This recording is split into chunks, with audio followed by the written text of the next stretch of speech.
Hello, hello, bonjour, bonjour, j'espère que vous allez bien. Alors, je vous retrouve pour vous faire la suite avec les oracles, l'oracle Béline, voilà.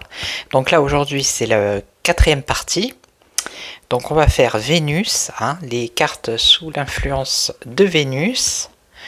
Donc je vais zoomer, comme ça vous allez voir au fur et à mesure. Alors je voulais vous remercier pour les commentaires, merci beaucoup. Donc je continue, je vois que ça plaît. Et puis même pour le tarot, bon il n'y en aura que 22, hein, je vais faire les 22 arcanes, les principales. Et puis voilà, dans une autre vidéo, là je vais finir le Béline. Vous voyez, j'ai le livre ici. D'accord. Donc là on va passer à les cartes qui sont gouvernées par Vénus. Voilà. Alors, je vais zoomer. Voilà. Alors, je vais les mettre là. Comme ça, vous allez bien les voir. Allez, on va commencer. Alors, je voulais remercier aussi toutes les personnes qui sont abonnées. Hein. Merci beaucoup. Voilà, ça fait plaisir. Justement, ça fait plaisir. Regardez, avec la carte du plaisir. Alors, attendez, je vais zoomer encore un petit peu. Voilà. C'est bon, là, vous voyez correctement. C'est parfait. Donc, j'espère qu'il y a du... Oui, il y a du son. Donc, je m'approche pas trop du micro parce que, apparemment, ça dérange. Avant on me mettait des commentaires. Il n'y a pas de son, on vous entend pas. Maintenant, c'est on vous entend trop. On entend quand vous...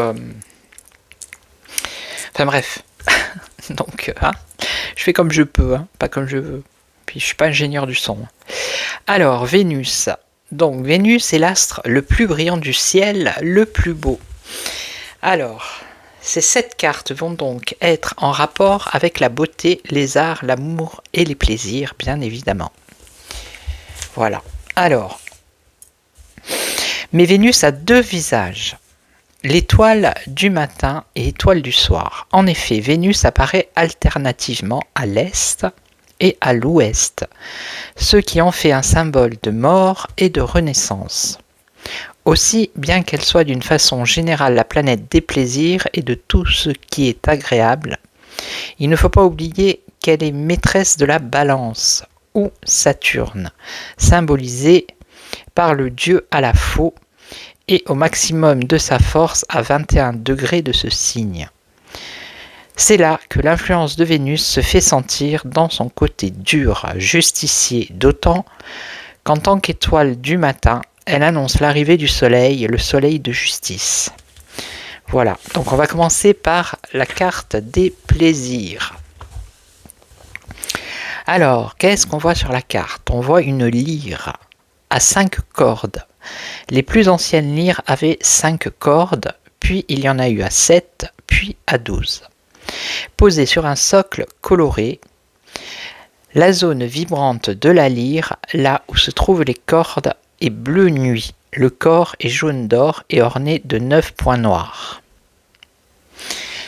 Ok, alors... Les points noirs, ils sont là. 1, 2, 3, 4, 5, 6, 7, 8, 9. Oui, non, mais il faut être précis. Hein. Alors, toc. Voilà. Donc la lyre, qui est l'un des instruments de musique les plus anciens, était considérée comme le symbole de l'harmonie cosmique. Elle fut inventée par Mercure qui la donna ensuite à Apollon. Elle sauva la vie de divers héros. Un célèbre musicien de l'Antiquité grecque nommé Arion s'était embarqué sur un navire pour rentrer chez lui. Or, les matelots étaient des pirates qui décidèrent de le tuer pour lui voler son argent. Apollon, patron des musiciens, lui apparut en songe et le prévint. Arion demanda alors aux pirates l'autorisation de jouer de la lyre une dernière fois avant de mourir. Les bandits acceptèrent. Arion chanta en s'accompagnant de sa lyre, et tandis que les pirates l'écoutaient ravis et subjugués, il plongea dans la mer. Des dauphins, attirés par sa musique, l'attendaient. Ils l'emmenèrent sur leur dos et le déposèrent sain et sauf à terre. Depuis, en souvenir de cet épisode de la lyre, fut placé dans le ciel en compagnie du dauphin sous la forme de ces deux constellations. Mais l'histoire la plus connue est celle d'Orphée. Elle se servit de la lyre pour s'ouvrir une route jusqu'aux enfers et arracher à la mort sa bien-aimée. Car grâce à cet instrument magique, il charma la nature tout entière. Il séduit même, dit-on, les forêts et les rochers. Aujourd'hui, cette lyre est au ciel. C'est la constellation la même que celle d'Arion, qui entraîne à sa suite le système solaire à travers les étoiles de notre galaxie. Vega, son étoile principale, d'un blanc bleuté comme un diamant, est l'une des plus belles du ciel. Elle indique la direction vers laquelle se dirige le Soleil avec ses 9 planètes, les 9 muses qui dansent et chantent à travers les étoiles. Leur déplacement dans l'espace produit la musique des sphères. La lyre à 5 cordes est en rapport avec les 5 voyelles et les 5 sons primordiaux qui créèrent l'univers. C'est pourquoi elle est aussi en Inde l'emblème de Sarasvati, la Shakti, la divinité énergie de Brahma, et elle symbolise la parole, le son créateur du monde. Enfin, l'univers lui-même était comparé à une lyre dont les cordes vibraient d'un bout à l'autre de l'univers. Vénus, quant à elle, soufflait dans une conque. Donc cette carte nous montre donc le côté à la fois harmonieux et cosmique de Vénus. Elle sera importante et de bon augure sur le plan spirituel, car elle nous met en communication avec le ciel et en harmonie avec tout l'univers. Ok, donc ça c'est pour la symbolique. Donc après sur le plan matériel et professionnel. Donc ça peut être la possibilité d'avoir un travail agréable. D'accord ? Des bonnes conditions de travail, un environnement harmonieux, un cadre sympa, une bonne entente avec les partenaires. Si par exemple on vous demande une orientation professionnelle, ça peut être un rapport avec les arts ou les plaisirs. Ça peut être la gastronomie, la mode, la parfumerie, la coiffure, la musique, la danse, le cinéma, la télé, etc. Voilà. Ça peut être que le consultant, il aime ce qu'il fait, il prend du plaisir à ce qu'il fait dans son travail. Ça peut être un travail de création artistique ou littéraire, voilà. Alors si c'est un acteur ou un créateur, il peut recevoir l'hommage du public ou encore des récompenses comme les Césars et ce qu'il y a à Cannes. Hein.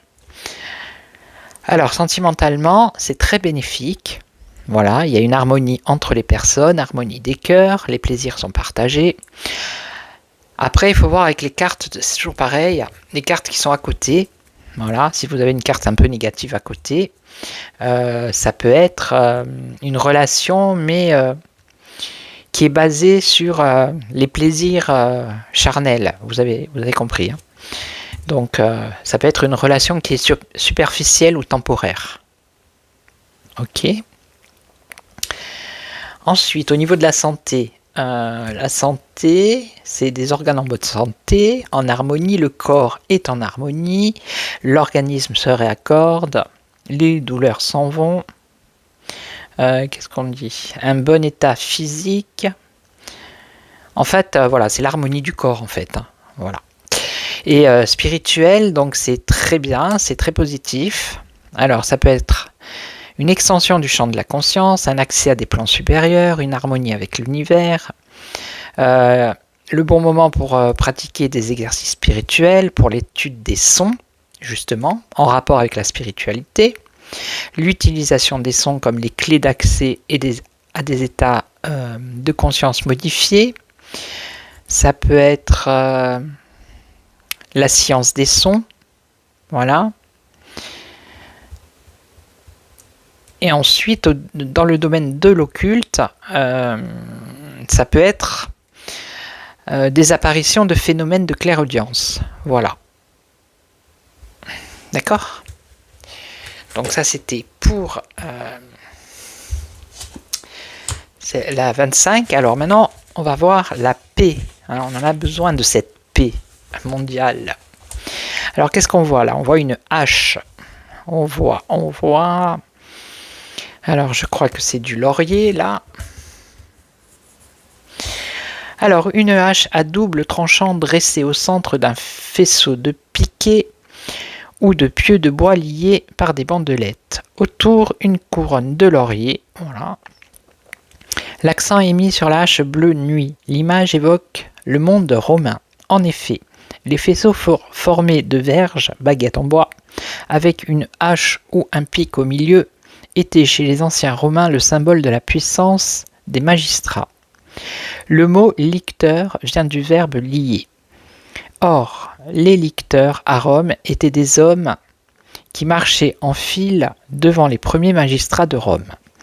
Ils étaient couronnés de lauriers et étaient armés d'une hache enveloppée et liée dans un faisceau de verges formé de branches d'orme tendres d'entre lesquelles sortait le fer tranchant.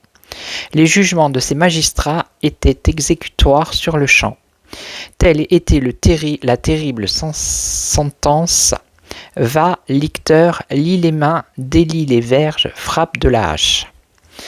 Les faisceaux de verges accompagnaient également diverses cérémonies publiques ou religieuses. Comme par exemple la célébration d'une victoire, les licteurs précédaient le char du triomphateur montant au Capitole. Dans les cérémonies religieuses, les vestales marchaient précédés des licteurs dont la présence leur rappelait la rigueur de leurs vœux et le supplice qui les attendait si elles manquaient à leur serment de chasteté. Enfin, les licteurs étaient également chargés de faire la police et de maintenir ainsi la paix civile. Bref, le faisceau des licteurs, s'il symbolise la paix, met en scène une paix liée à la violence, soit parce qu'elle a été gagnée par les armes, soit parce qu'elle est maintenue par la menace.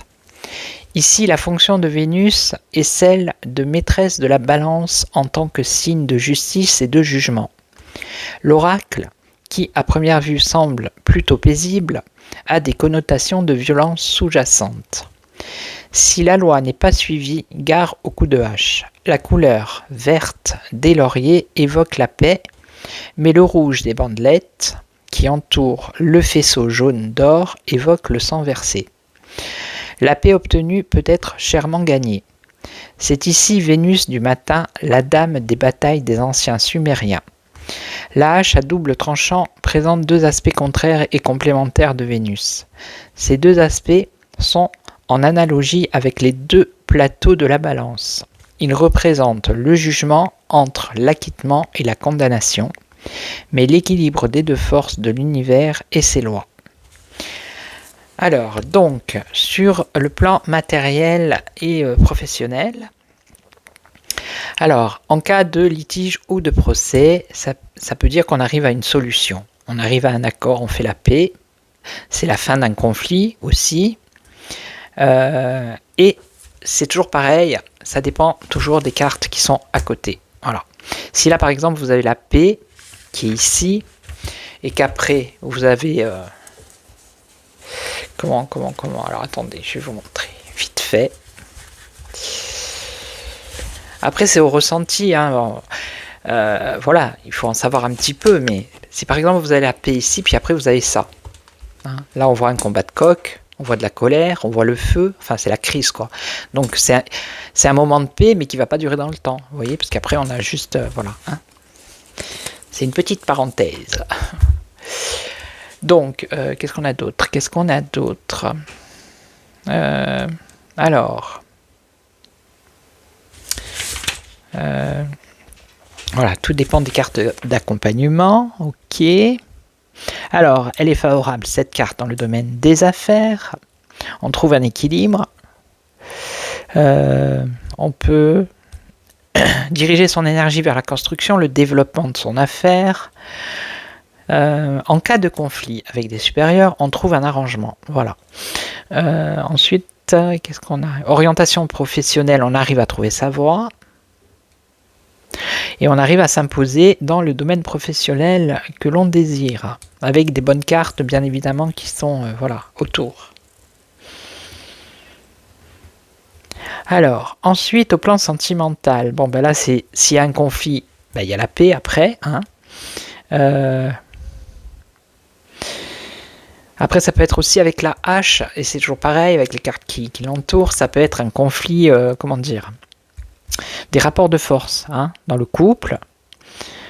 Qu'est-ce qu'on peut dire? Ça peut être une accalmie aussi dans un couple. Hein, voilà. Alors, au niveau de la santé, le corps est en paix. Ok, mais cette paix est l'aboutissement d'efforts et de règles de vie soigneusement suivies. Ok. Dans le cas d'un traitement, c'est un pronostic qui est favorable. Ok. Alors, sur le plan occulte et spirituel, qu'est-ce qu'on nous dit? Alors, l'âge du lecteur rappelle au sujet qu'il doit tenir ses résolutions et son engagement intérieur, sinon il n'aura pas la paix.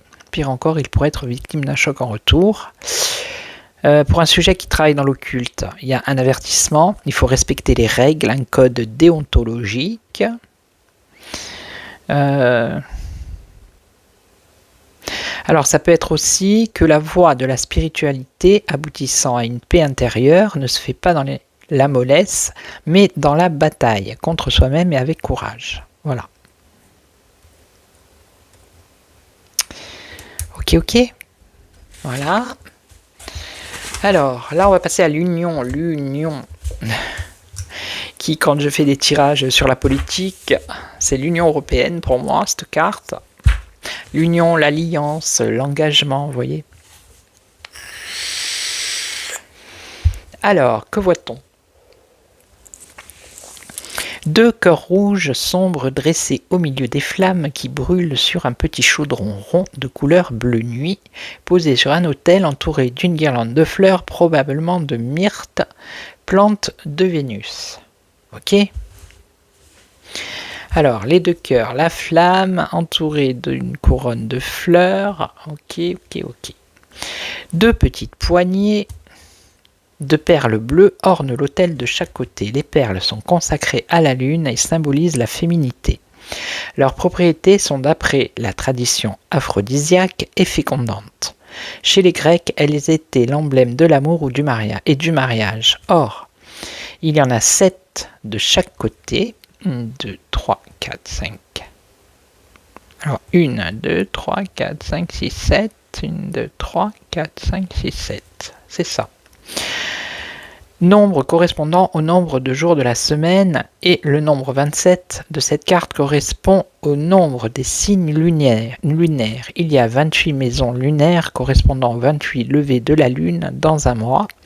Il y a 29 jours et demi dans un cycle lune-soleil, mais 27 signes lunaires comme il y a 12 signes solaires. Bon, hein, vous mettrez sur pause et vous réécouterez. Hein. Cependant, il ne faut pas oublier que la perle est le symbole de perfection en raison de sa forme sphérique et de son éclat blanc bleuté. Elle symbolise la sublimation des instincts et la spiritualisation de la matière. Elle transfigure et indique donc la possibilité d'utiliser la SEX comme voie de connaissance. On peut passer de l'amour charnel à l'amour mystique. Les perles enfilées sur un fil formant un collier symbolisent la chaîne des mondes pénétrée par l'esprit universel, l'unité cosmique du multiple, la mise en relation spirituelle de deux ou plusieurs êtres. Le collier, par contre, lorsqu'il est brisé, forme l'image de l'unité rompue ou encore de la personne désintégrée. Les deux poignées placées de chaque côté de l'autel forment les deux moitiés du cercle qui vont se réunir sous l'effet de l'amour. Les deux cœurs dressés côte à côte dans les flammes de l'amour ardent symbolisent l'union. L'autel, pierre sacrée consacrée aux divinités, consacre cette union et lui donne une autre dimension. De même que c'était au pied des autels que se scellaient les traités de paix, de même c'était au pied des autels que se contractait le lien conjugal, ceux qui étaient liés sur la terre l'étaient au ciel pour l'éternité. Ce n'est pas par hasard que les autels consacrés à Vénus étaient ornés de fleurs de myrte. Les fleurs de cet arbre sont remplies d'huile volatile dégageant une odeur suave. Les fleurs, les baies et les feuilles de cet arbre ont des propriétés fortement astringentes, toniques et stimulantes, propriétés favorisant au plus haut point la vie SEX. Flamme, cœur uni, perle, fleur de myrte, autel, tous ces symboles réunis font de cette carte la plus puissante symbole de l'amour sous toutes ses formes. Alors, matériel, c'est-à-dire professionnel matériel. Donc, c'est une carte qui favorise les associations ou des contrats basés sur des liens puissants. Ça peut être une appartenance à une même famille, à un même clan, à une même organisation. Voilà. Alors ensuite, il sera difficile, voire dangereux de délier cette association, ce contrat, voilà. L'amour ou en tout cas la vie affective peut se mêler vos affaires également. Vous pouvez travailler avec votre conjoint. Il peut y avoir une alliance d'intérêts. Si par exemple là vous avez cette carte et là vous avez la carte de l'abondance, les finances, ça peut être comment dire, qu'est-ce que je viens de dire, une alliance d'intérêts. Voilà. Ok. Bon. Ensuite sentimental. Bon ben là, c'est un amour qui est partagé très fort. Ça peut être bien évidemment un mariage. Ça peut être la possibilité d'avoir des enfants. Ok. Après, c'est les mêmes goûts, c'est les mêmes idéaux, tout ça. Et ensuite, qu'est-ce qu'on a? Ça peut être si une personne vous pose la question par rapport à sa famille, les liens, c'est des liens qui sont très puissants. Ok. Après, si vous avez la carte, par exemple, si vous avez ou celle-ci, et encore celle-là c'est l'accident, voilà, si vous avez plutôt celle-là, bon ben là, voilà quoi, je veux dire, là c'est la rupture, la rupture dans le couple, là c'est la rupture. Et l'autre, alors je vais vous montrer, hop, voilà. Là, par contre, c'est le divorce. Vous voyez, le mariage, le procès, la procédure, c'est le divorce, là. Voilà. Alors, au niveau de la santé, c'est une énergie qui est puissante. Voilà.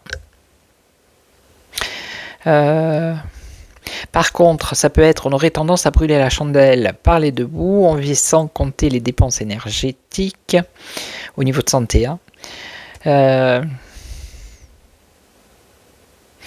S'il y a une mauvaise carte à côté au niveau de la santé, ça veut dire qu'il y a des risques qui sont excessifs, avec des conséquences possibles sur le cœur, des problèmes de cœur ou de tension artérielle, ou bien des problèmes SEX. Voilà.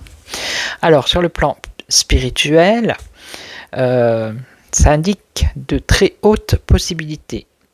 Alors, il y a deux voies qui sont mis en vedette, c'est le tantrisme de la main gauche. Alors vous irez voir sur internet parce que je ne sais pas ce que c'est. Apparemment ça veut dire la sublimation de la SEX pour atteindre à des états modifiés de conscience. L'autre est la voie de Bhakti ou voie de la dévotion envers son Dieu. Voilà. Sur le plan occulte, cette carte peut indiquer l'appartenance à une fraternité occulte ou bien encore elle peut indiquer des liens magiques, frères, sœurs, de sang par exemple. Voilà. Alors là on a la familia, la petite famille.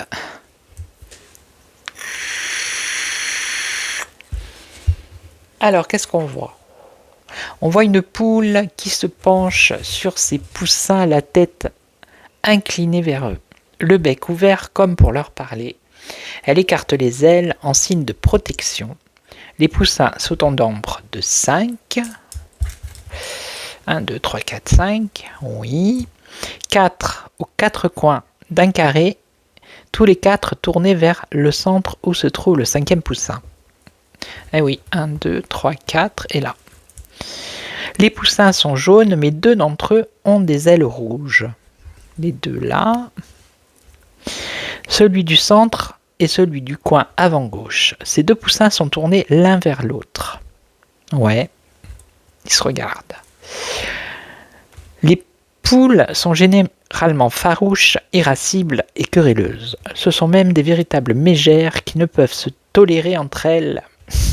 Par contre, elles sont considérées comme les mères les plus tendres et les plus courageuses du monde animal. Oui, la mère poule.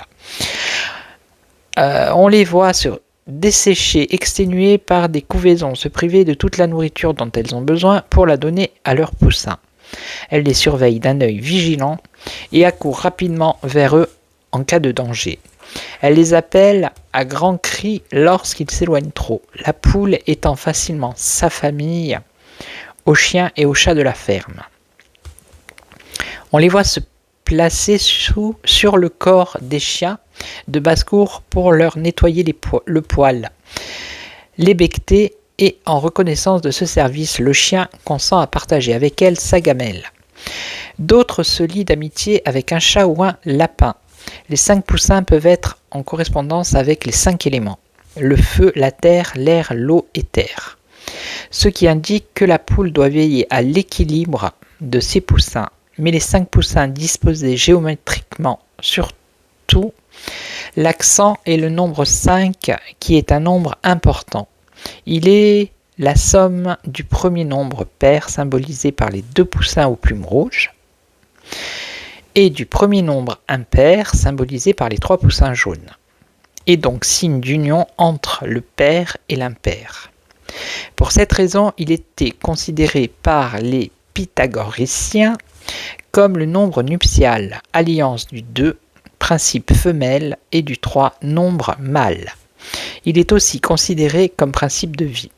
Il est le nombre de la Terre, des 4 régions cardinales symbolisées par les poussins aux 4 coins et du centre symbolisé par le poussin central.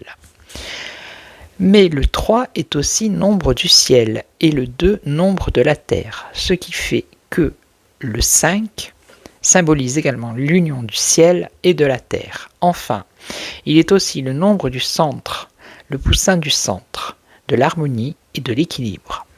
Et bien entendu, puisque l'homme contient tout et est le reflet du cosmos, c'est aussi le nombre de l'homme qui, comme chacun sait, s'inscrit dans un pentagramme ayant le SEX pour centre. Voilà. Alors, cette carte, par rapport au plan matériel ou professionnel. Donc, ça nous donne un indice d'équilibre et de fécondité. Elle indique une affaire prospère. Voilà. C'est un chef qui est bien encadré par des gens sur lesquels il peut compter. Voilà. Ça peut être une entreprise familiale. Par contre, si la carte, c'est toujours pareil, elle est recouverte par de mauvaises cartes, ce sont des problèmes, voilà. Problèmes familiaux ou problèmes à cause d'ennuis professionnels ou financiers. D'accord ? Après, sentimentalement, c'est la solidité, la protection. Si, par exemple, un couple n'a pas d'enfant, eh bien, on peut annoncer qu'il y aura des enfants, voilà. Ça peut être, oui, l'élargissement de la famille. Ça peut être une nouvelle relation chaleureuse. Alors, si par exemple c'est mal accompagné, les cartes autour, ça peut être la famille qui s'oppose à quelque chose. Hein. Vous voyez ? Et après, au niveau de la santé, on a, c'est une carte de protection au niveau de la santé. Ça veut dire que la famille ou les amis veillent sur la personne pour qu'elle se fasse soigner correctement en cas de besoin. Ça peut être aussi qu'on tombe sur un bon médecin. Et après, sur le plan spirituel et occulte, alors c'est une carte de protection. Il y a quelqu'un qui veille sur la personne. Hein. Ça peut être appartenir à une communauté religieuse ou spirituelle. Ça peut être aussi... Alors, si les cartes d'accompagnement sont mauvaises, l'oracle indique qu'il serait peut-être temps de cesser de se faire couver, hein, ou de couver les autres. Sinon, c'est tout. Voilà, c'est déjà pas mal. Hein. Voilà, maintenant on va passer à l'amour.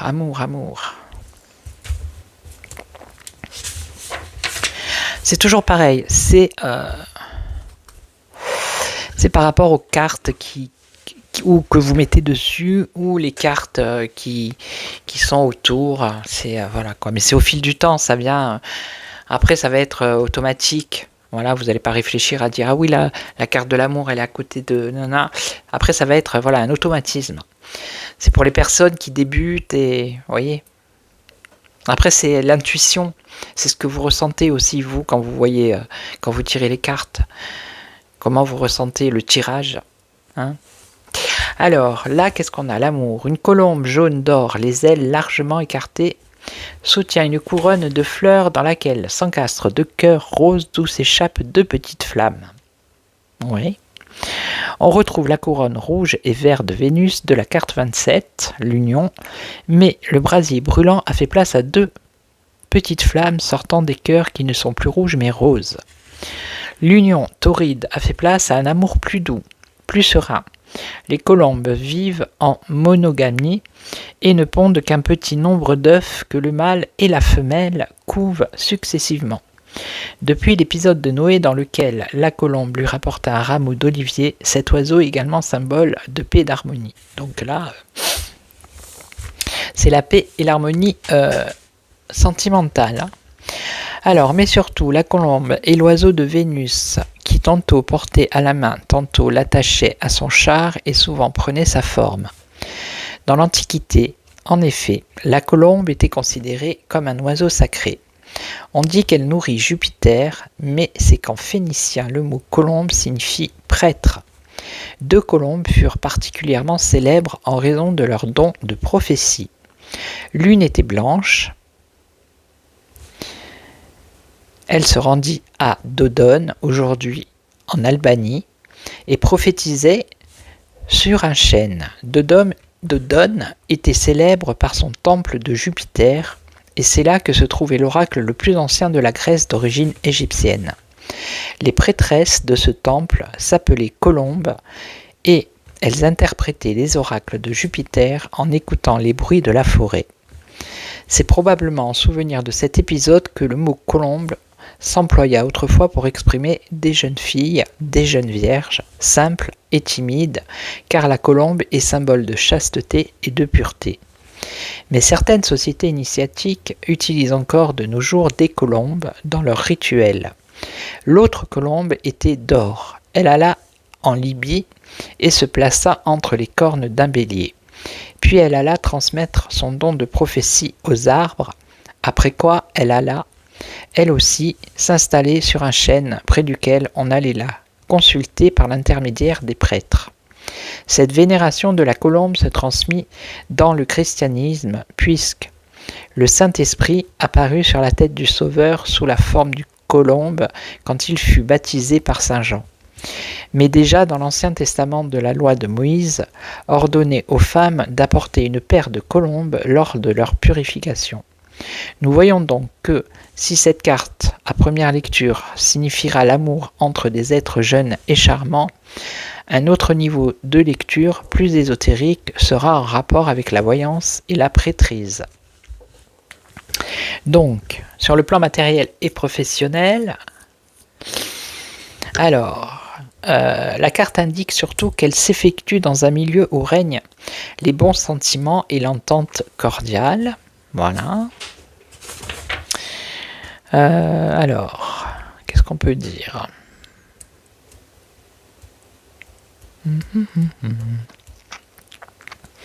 Alors, cette carte est plus favorable à un travail artistique qu'à un travail technique.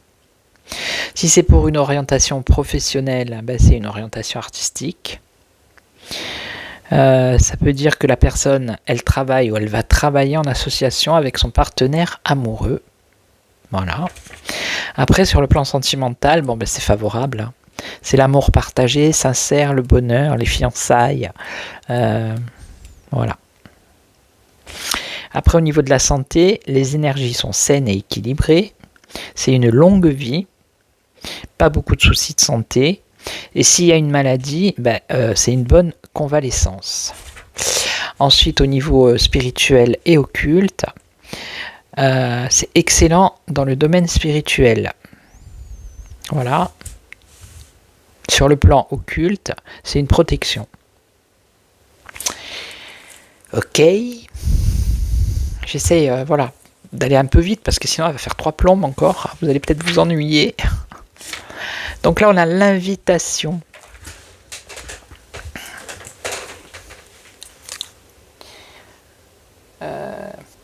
Ouais, elle fait déjà 35 minutes. Ça va être chaud pour la charger.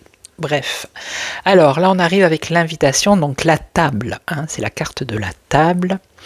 Donc 3 récipients ouverts en haut et destinés à recevoir des liquides. Une amphore, une coupe, un calice. L'amphore et la coupe sont bleu nuit avec des ornements jaunes et rouges. Le calice est jaune d'or décoré de rouge. La coupe, vase plus large que haut, servait aux anciens dans leur repas. Les coupes les plus précieuses étaient en pierre dure ou en or. Vous vous rendez compte ? Comme ça a évolué, nous on a des verres en verre et des verres en plastique. Et eux ils avaient des pierres ou de l'or carrément. Elle était considérée comme des objets précieux et parfois comme des instruments de mesure, mais surtout la coupe était liée au symbolisme de l'immortalité. C'est dans une coupe que les dieux, dans l'Olympe, buvaient le nectar, breuvage d'immortalité. Alors, dans l'ésotérisme chrétien, le Graal est la coupe qui contient le sang du Christ. Quiconque le trouve détient la connaissance et l'immortalité. Lors du sacrifice de la messe, la coupe contenant le corps et le sang du Christ se réfère à la phase du Christ. À la phrase du Christ, « Si vous ne mangez de ma chair et si vous ne buvez de mon sang, vous n'aurez pas la vie éternelle. » Même chose pour le calice sur sa haute tige. Il évoque le vase où se fait la consécration du vin dans le sacrifice de la messe, c'est-à-dire la transsubstantiation du vin en sang, basé sur les paroles du Christ. Prenez et buvez-en tous, car ceci est le calice de mon sang, le calice du salut éternel. Or, le Christ est mort un vendredi, jour consacré à Vénus, et la planète Vénus est en exaltation dans les poissons, symbole du Christ et de la nouvelle ère. Le sang versé du Christ est le sang du sacrifice fait par amour pour sauver les hommes. Ici, il s'agit donc de la Vénus des poissons qui, si elle donne un amour sensuel, donne également un amour mystique, capable d'aller jusqu'au sacrifice suprême. Les vases, d'une façon générale, sont des symboles féminins. On les considère comme symboles de réceptivité aux influences célestes ou comme réservoirs de vie. Par ailleurs, il faut se souvenir que les princes et les héros ne se servaient généralement dans leur repas que d'une seule coupe que l'on remplissait alternativement pour chacun des convives. Boire à la même coupe signifie que l'on appartient à la même caste ou à la même société. Boire à la même coupe est un signe d'alliance et de partage. Aussi les mariés buvaient-ils à la même coupe lors de la cérémonie de mariage. Bref, si cette carte annonce un repas, la table, elle évoque un repas pris en commun, un repas communiel. Invisible sur la carte, elle évoque la table ronde des chevaliers du Graal, ainsi que la table de la scène autour de laquelle se trouvait le Christ et ses 12 apôtres. La scène du grec koinos, repas en commun, étant, comme chacun sait, le repas mystérieux que le Christ prit la veille de sa mort avec ses apôtres. Voilà. Donc, matériel et professionnel, c'est un repas d'affaires, c'est une réunion, ça peut être une bonne entente, ça peut être du partage, ça peut être la distribution des bénéfices, une idée mise en commun, ça peut être des négociations, ça peut être la possibilité d'établir un dialogue. Voilà. Après, sur le plan sentimental, c'est un épanouissement affectif. C'est des repas entre amis. Ça peut être des fiançailles, un mariage, un anniversaire, des retrouvailles. Ça peut être... Alors, si par exemple, on vous pose une question sur une personne et qui sort cette carte, ça peut être que... Par exemple, si on vous demande est-ce qu'il a des sentiments ou... on peut dire que la personne, elle a une grande réceptivité, elle a une ouverture d'esprit, vous voyez. Ça peut être donner un conseil aussi, dire au consultant de faire le premier pas.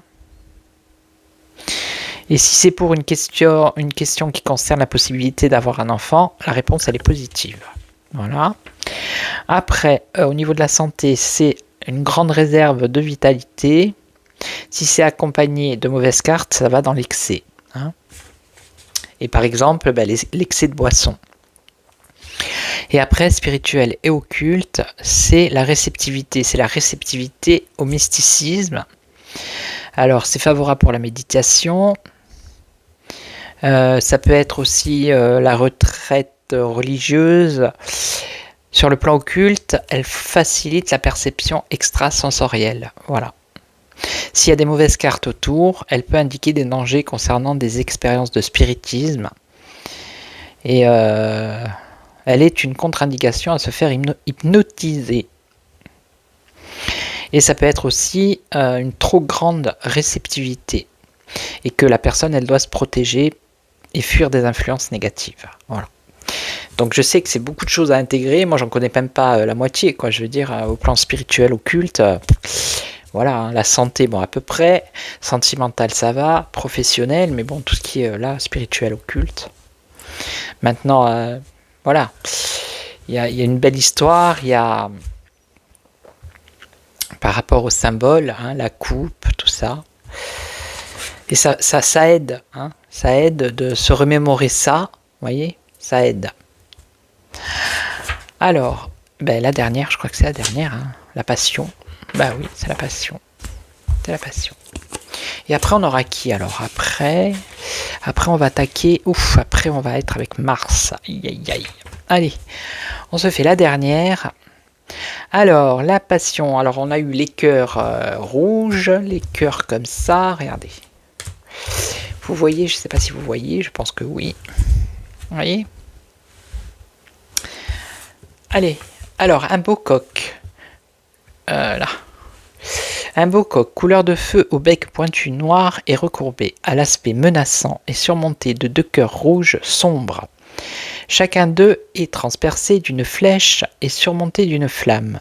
Au lieu d'être sagement côte à côte, comme dans les cartes précédentes, voilà, ici et ici, est-ce que vous voyez à peu près?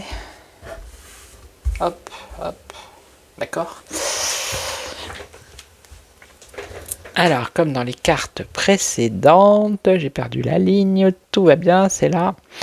Donc ces 2 cœurs sont orientés différemment dans l'espace, évoquant par là même un certain chaos, une espèce de danse de combat. Le coq peut suffire chaque jour à 30 ou 40 poules. Eh ben, dis donc, il est en pleine forme lui. Hein. C'est dire si il est un chaud lapin. Il aime ses poules et veille soigneusement sur elles et ne prend pas son repas tant qu'il ne s'est pas assuré qu'elles soient toutes là en train de manger.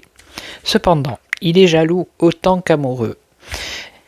Et s'il se présente un autre coq, sans lui donner le temps de rien entreprendre, il accourt, l'œil en feu, les plumes hérissées se jettent sur son rival et il lui livre un combat opiniâtre jusqu'à ce que l'un ou l'autre succombe ou que le nouveau venu lui cède le champ de bataille.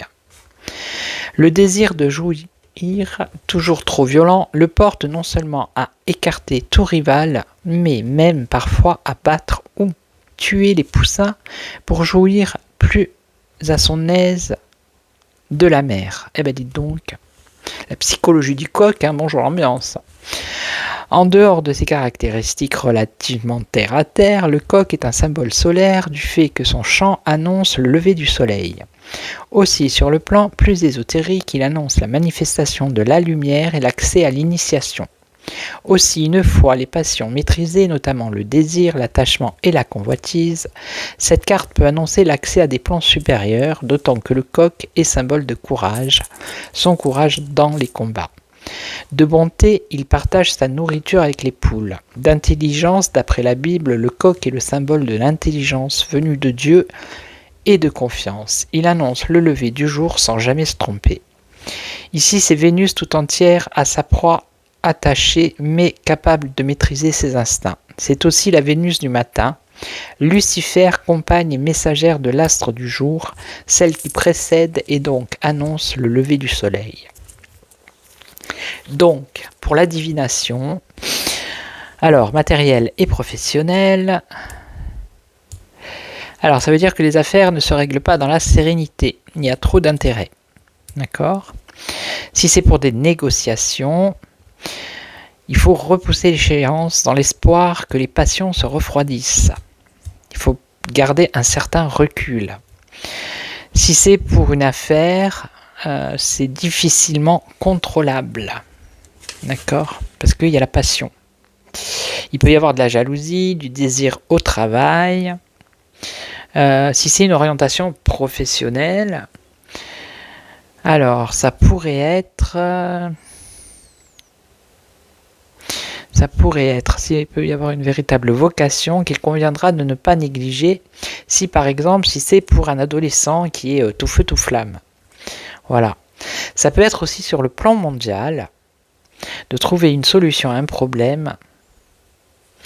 Ça peut être des idéaux religieux ou racistes ou culturels qui viendront sans doute brouiller le débat si c'est pour un accord mondial, hein, comme on a là un accord de paix entre la Russie et l'Ukraine.